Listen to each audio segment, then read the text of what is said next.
Сәлеметсіз. Менің арнама видеома қош келдіңіздер. Бүгінгі видео мектепке арналған лайфхактар деп аталады. Негізі бұндай видеоны оқу жылының басында салады. Бірақ та мен сіздерге өзімнің көмегімді бере кетейін дедім. Себебі қазір 4-ші тоқсан оқу жылы аяқталып жатыр. Оқу жылы аяқталған соң жазғы демалыс басталады. Және де оқу жылын біз жақсы бағамен жақсылап аяқтауымыз керек.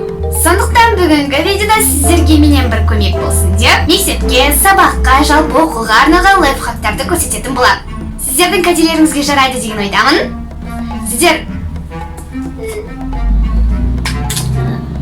Сіздер қолданасыздар деген ойдамын.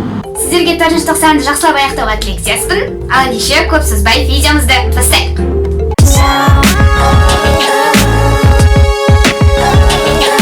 Бұл лайфхак әсіресе қыздарға арналады. Жоқ жылдар, сіздер қайда кетіп бара жатырсыздар? Мүмкін келесі лайфхактардың сіздерге көмектері тиіп қалатын шығар. Қыздарға айтар кеңесім, өздеріңіздің сөмкелеріңізге осындай кішкентай косметичка болса да салып жүріңіздер. Мысалы, ол жаққа түссіз лакты салуға болады. Мектепте капрондарға керек болып қалады. Бальзам для губ немесе кішкентай помаданың. Шаштарыңыз сабақта алдыларыңызға тие берсе, оны қыстырып қоятын қыстырғыш. Және де иіссу, яғни духи.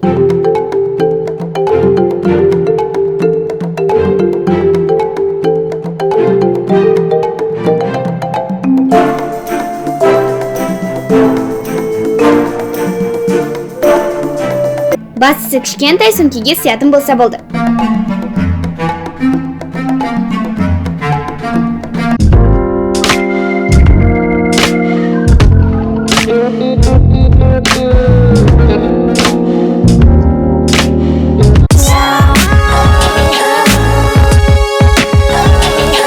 Келесі ол физика сабағына арналған бағдарлама. Сіздер бұл бағдарламаны Play Market'тен жүктеп ала аласыздар. Және де бұл бағдарлама конвертер величин деп аталады. Мен мұны физика сабағынан үй жұмысын жасағанда көп қолданамын. Бұл жақта граммды килограммға, сонымен қатар басқа да шамаларды айналдыруға болады. Жалпы өте тиімді бағдарлама. Және де айтып қояйын, достар, бұл реклама емес.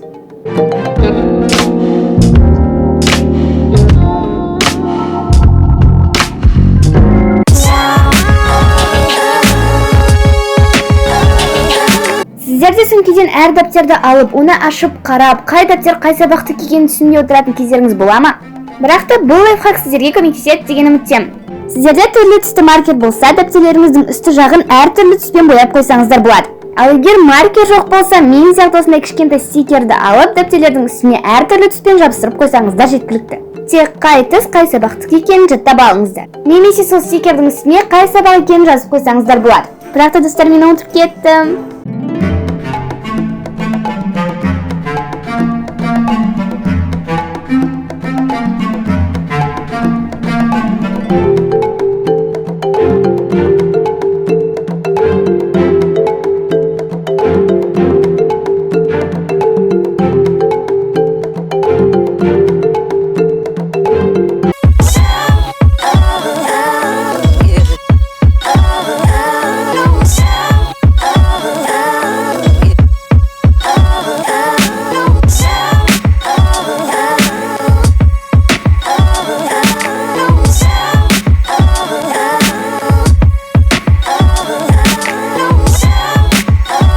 Келесі лайфхак ол тағы да стикерлермен. Сіздер мынадай үлкен стикерді алып, онда маңызды жаңалықтарыңызды, маңызды ескертулеріңізді, сонымен қатар маңызды мәліметтеріңізді жазып алсаңыздар болады.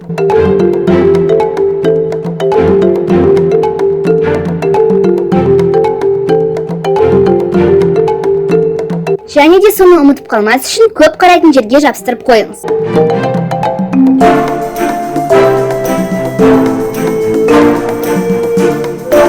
Оны әр жаққа жабыстыра берсе болады.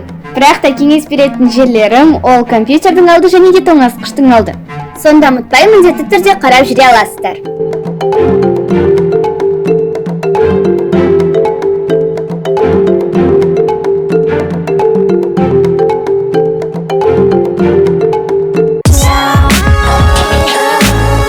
Келесі ол тағы да сабаққа арналған бағдарлама. Оны да Play Market'тен жүктеп ала аласыздар. Және де ол бағдарлама фотомас деп аталады. Ол міндетті түрде көзді ашып жұмғанша есепті шығарып береді. Себебі қазіргі жаңа бағдарламаны біздің ата-аналарымыз түсінбейді, және де біздің шығарған есептерімізді тексере алмайды. Сондықтан есепті шығарып болған соң, осы бағдарламамен есепті тексеріп алсаңыздар болады.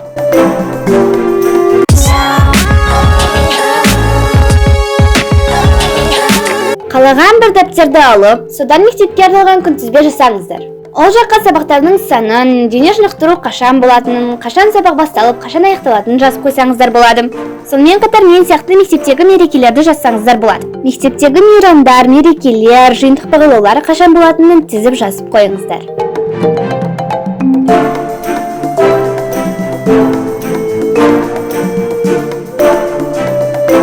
Және де оларды оңай байқау үшін мен бояп қойдым.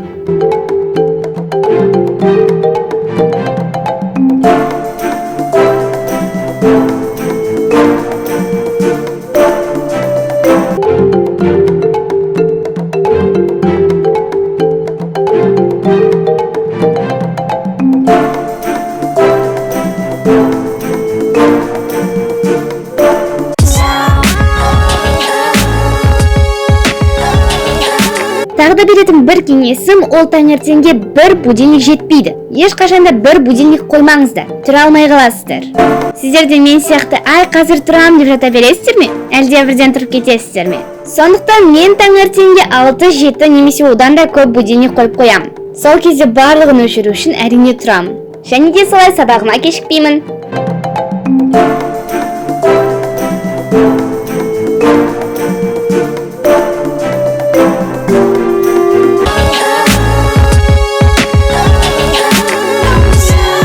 Күн сайын асханадан сусындар, шығындар, газдалған сусындар және де басқа кола, фанта, фьюси, макси чай сатып алғаннан гөрі, өздеріңізге мен сияқты бөтелке алып, күнде соған шай, су құйып алып жүріңіздер.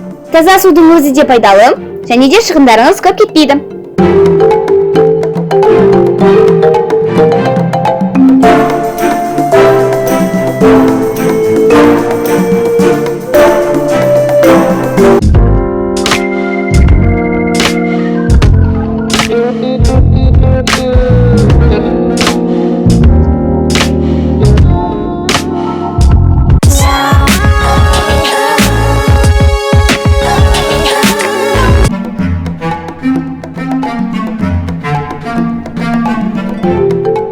Әрдайым дәптерді бастағанда бірінші парағына емес, одан кейінгі парағына жазыңыз.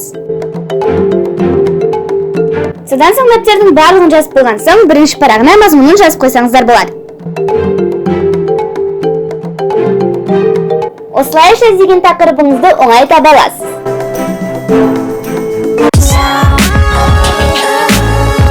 Барлығымыз тақтаның алдына шығатын кезде қобалжимыз, ал тақтаның алдында одан да қатты қобалжимыз. Енді қобалжымайтын адамдар да бар шығар, бірақ та өзіміздің сенімділігімізді арттыру үшін бас бармақты алып үрлеп қойсаңыздар жеткілікті. Сіздерге де көмектеседі деген ойдамын. Сонда қобалжуларыңыздан арыла аласыздар.